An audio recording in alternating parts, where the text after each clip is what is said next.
Okay, so what we're doing here is we are providing some bonus material for you because we had so much more that we could say about memoir. And the one thing I wanted to make sure that was included in the Allure of the memoir was what memoirs my panelists would recommend that are out there right now. So shall we go around the Hollywood squares and just recommend things? So Sue, you want to go first? Sounds Sue, do you good. have anything you want to recommend? Sure, absolutely. I would recommend Autobiography of a Face by Lucy Greeley. What's it about? Oh, wait. Okay. It's about, she was born, well, I don't know if she was born, but she had cancer in her jaw. And it's about kind of the struggle with that, but also she's a poet, and how important is sort of physical appearance versus, the appearance of your soul. And it's just something that she really struggled with. But but as I say, she's also a poet. So it's written really beautifully. So that's one book that I would recommend. I might also say that on the website, which is williamsilverman.com, I have a massive creative nonfiction reading list that people can use. It's divided by category. So if you're looking for a lot of different memoirs and in different categories of it, feel free to check it out. Okay, great. Thanks, Sue. How about you, Diana? I really liked Wild because it was, adventure and struggle, and that was my favorite. Okay. Ray Richmond. Well, just to go back a little bit in time, I would say The Glass Castle, which I think is the ultimate example of triumph over adversity. It's just a magnificent story. That was recommended to me by an agent. You have to read that book, she said. Oh, yeah. It's not as good a movie as a book, but which is often the case. And, Sally Field's, which I mentioned earlier, Sally Field's memoir, In Pieces, is also surprisingly powerful and real. It is surprising when you Herbie something or other, he wrote a unauthorized biography of Herbie Pilato. Of Mary Tyler Moore, and like Sally Fields, she has a happy face on. That's what we see, right? You know what? And I think we saw the real learned so many sad things about Mary Tyler Moore. I think we saw the real Mary Tyler Moore. We saw the real Mary Tyler Moore in Ordinary People. You remember? Right. Oh my God, that was such a chilling portrayal. Until you realize that's probably really closer to how the real Mary Tyler Moore was. Just like the King of Comedy had the real Jerry Lewis. Is there anything else you want to recommend, Ray? Was there anything else? No, I think the Keith Richards Keith Richards memoir is just fantastic. I don't know. It's like a life out of control, sort of. It is, but it incredibly self-aware and honest. As opposed to those who try to there's no sugarcoating in that book. Everett Jones. Well, I thought a lot of Merle Miller, who's famous for writing the biography of Truman. But as I go back and look, he had as a memoir 1965. Only You, Dick Darling, How to Write a TV Script and Make $50 million. And now, Wow, you that's know, quite a promise. the business has changed quite a bit since then, but it was interesting. You know I picked that up a long time ago. I mean, I was in high school when it was written, but evidently the review that's on Amazon says that this book may have been one of the inspirations for Matthew Weiner, one of my school classmates, who came up with Mad Men. So that whole era of, you know, the late 60s and revolution. Actually, I was in Paris. They called it the Époque des Barricades. That was what there were student riots and all about having to do with resentment for the 1% in the university system at the same time of the Vietnam War. But you know, when you think today of the Me Too movement, and then you think back then, you know, back then James Bond was a hero for raping women, and you know, here was Hugh Hefner and skirt chasing. You know, the Mad Men emphasizes that, you know, they're just chasing around the office shamelessly, and you know, things have really let's put it this way, our values and the way we have expressed our values has changed by a huge amount. Mm-hmm. Bilal, how about your recommendations? Yes. My recommendation is This Ain't My Life by Bilal Alaji. He denies it now. No, honestly, there's some really good ones out there. You guys have named some of them. I'm trying to see how I can fish out the net. But I mentioned Educated. That was a really, really good memoir. Again, she grew up in some kind of conservative family or something. They didn't have they didn't let her go to public school or something. It was beyond conservative. It was well beyond conservative. They actually were isolated from society. Mm-hmm. And she had no human contact. She didn't even know what it was like to be social until she was 19. So it's very, very raw. Another one I would suggest is a book written by Madam C.J. Walker's granddaughter called Self-Made. They just made it into a Netflix movie. Mm-hmm. And the book really talks about this woman. Yes, this woman who had a vision, but of course, a lot of barriers, a lot of social barriers, economic barriers. She created cosmetics for Black women, right? That's correct. Or was it she was able to persevere. Hair products. That's correct. And lastly, I would like to mention another independent artist author who's really had a groundbreaking book named Spilled Milk by K.L. Randis. And this book is extraordinary in the fact that she talks about how she had to testify against her father and in a court trial for a lot of misappropriation on his part. Some of the books that I think are outstanding right now in memoir is Know My Name, which is a National Book Award winner. And it was written by Chanel Miller. And it's about her view of the sexual assault that she experienced at Stanford's campus that made all the news. And she was Jane Doe at the time. So that's a great title, Know My Name. Greta Thunberg has a new memoir out. Our House is on Fire.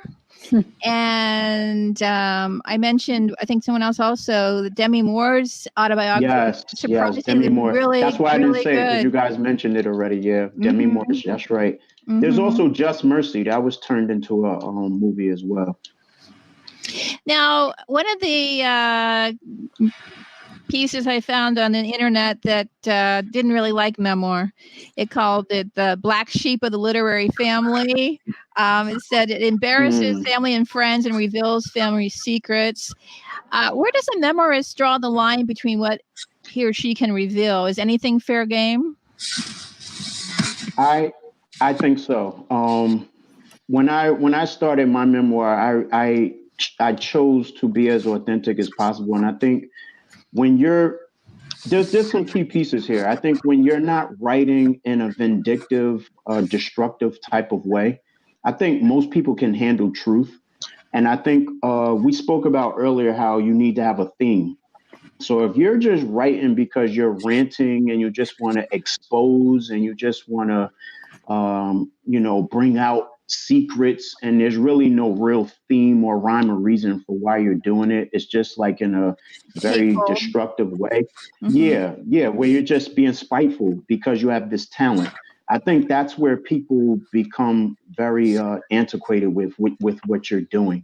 But with me, I chose to use the characters, those that I was able to use. Some I did need to fictionalize as far as names, but I remained authentic as possible with what actually occurred because it was also from my perspective. And it had a lot to do with my feelings and what I gained or learned or experienced through those situations. And people can tell. They can tell when, like Gerald was saying, when you get into that fictionalized aspect of a story, or you start getting into that inspired by true events. And I think that it's very important to kind of be to the core of what your life is about and what happened with you, with, of course, learning curves and being able to still come from love and openness. Yeah, I agree with that. In that, writing memoir is not about revenge. It has nothing to do with that. But I'd also like to add, though, that the role of the writer is not to make people feel comfortable. It's really to kind of shake up the status quo, and it's about telling our own truth. That's right. And, That's the right. focus can remain on the narrator, like I am telling my story. So that does mean that I'm revealing family secrets and that.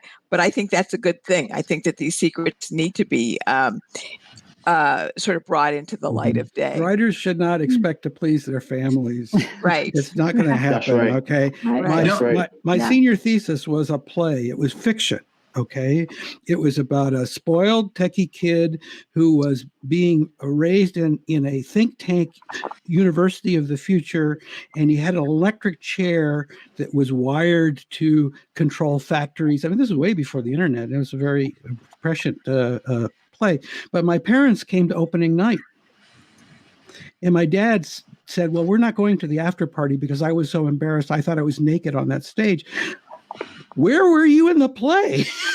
Oh, how interesting. Yeah. That's really interesting. Yeah, no, they refused to read anything. I agree with Bilal and Gerald and Sue. I agree with everything you have said. And for me, it was like anything that connected to my storyline was fair game. You're right, exactly. Yeah, that's right. And it was my voice that needed to be heard. Mm-hmm. And so I needed to be authentic and truthful. I'm not sugarcoating anything. And so, but at the same time, I needed to be loving and not have any kind of revenge coming out. Exactly. If you're if you don't start off from a place of revenge, then I think you're on really firm ground. And then you are just telling your story and you're trying to figure it out. I mean, this happened to me and I want to understand it. Right. I'm going to throw a question to you. Can I just answer this quickly? Sure, go ahead. I'm sorry. I'm in a bit of a different position because I'm hired by clients to write their stories. Right. As I tell them, if you start from the position of this is what I will not discuss, it makes it difficult to paint a compelling narrative. I'll give you an example. I'm working with a client now whose memoir has the working title, "You're Never More Than 30 Feet from a Blowjob." Wow. Confessions of a Sex Addict. Wow.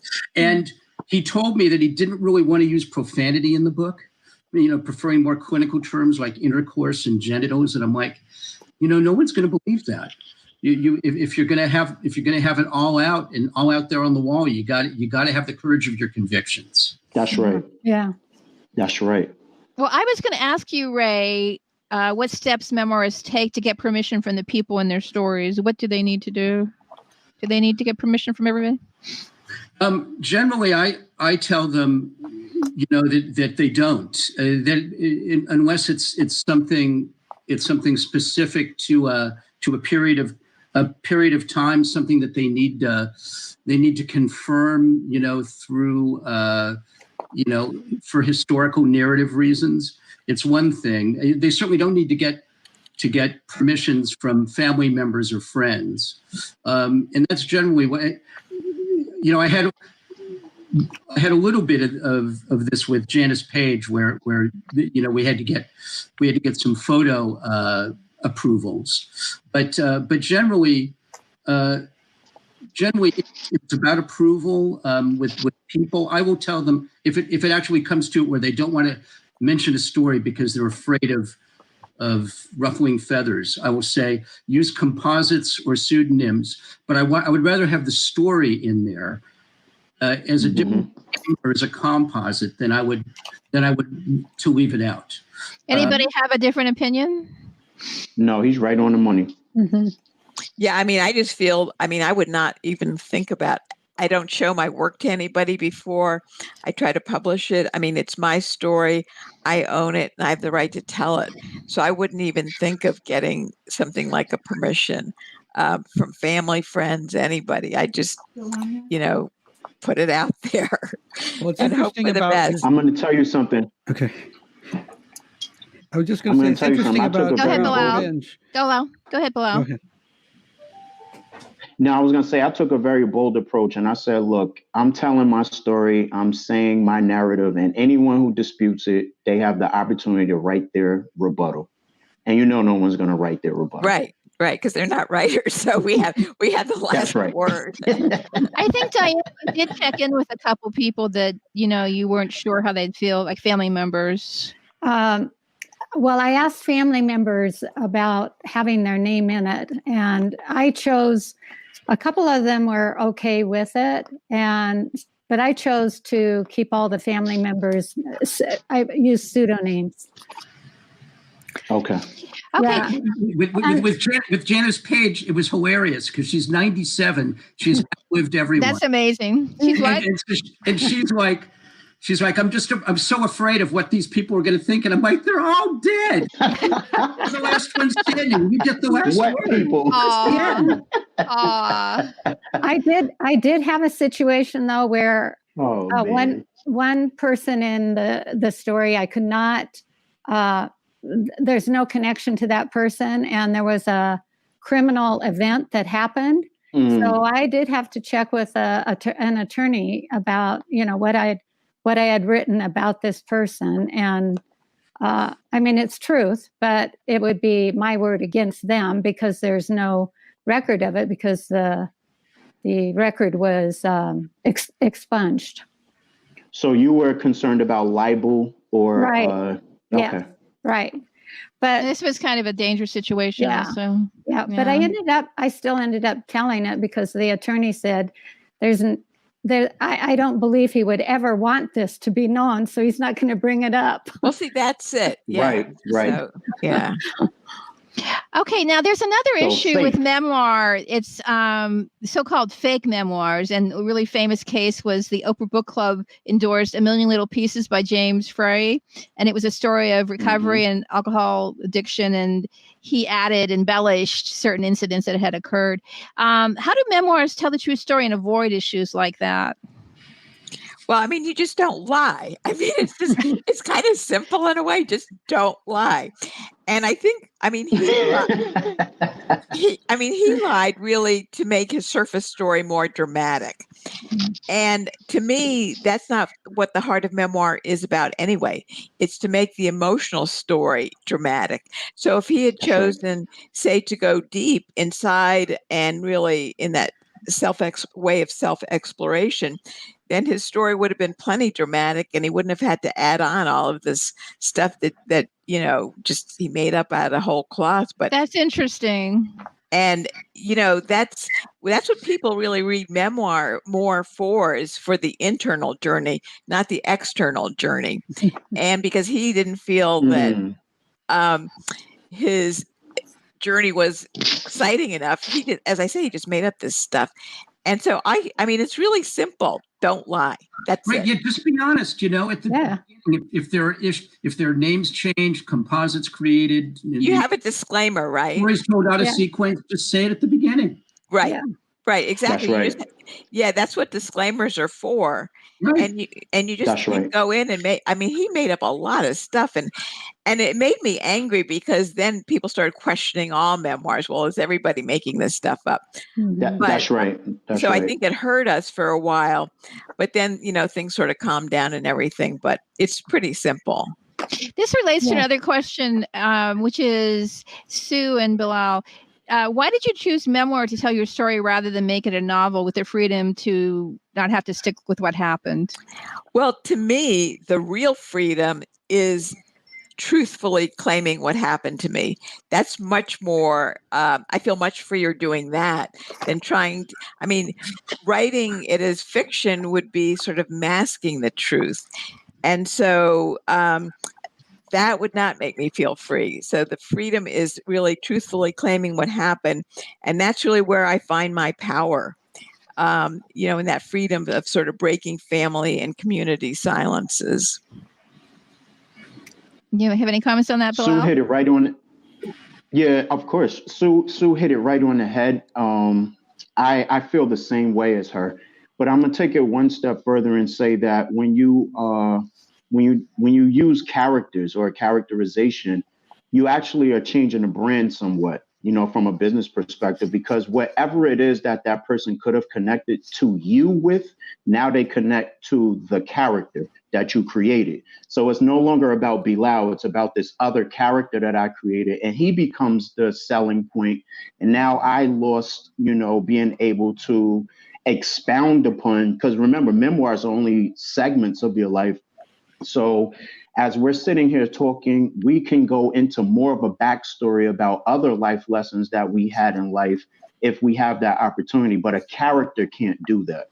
So for me, it was, I needed to be on the front line with my experience, with my story, and I needed to be able to express it emotionally, articulate it, and really just, broaden it and bring it as much breadth as possible. And I knew only I could do that. Okay, so we're running out of time. I think it's Sue, Bilal, Gerald, and Diana are all doing Ask the Author after this session. And Yeah. I'm wondering how else people can learn about your books and about you. And if you're participating in BookFest in any other way. Going to go around and say? Yeah, I also did a reading for the BookFest, so that's going to be up on the website. But outside of this, please visit me at my own website is at SueWilliamSilverman.com. That's all one word, and you can find about myself and my books and where I teach and public appearances. Okay, Diana. Yes, I also did a reading for the BookFest, and please, you can find me also on my website. So please join me at dianaleebrown.com. And I also have a Facebook page. It's Diana Brown, Families of Missing. Okay, Ray. People can go to my website, which is FamilySleuthMemoirs.com.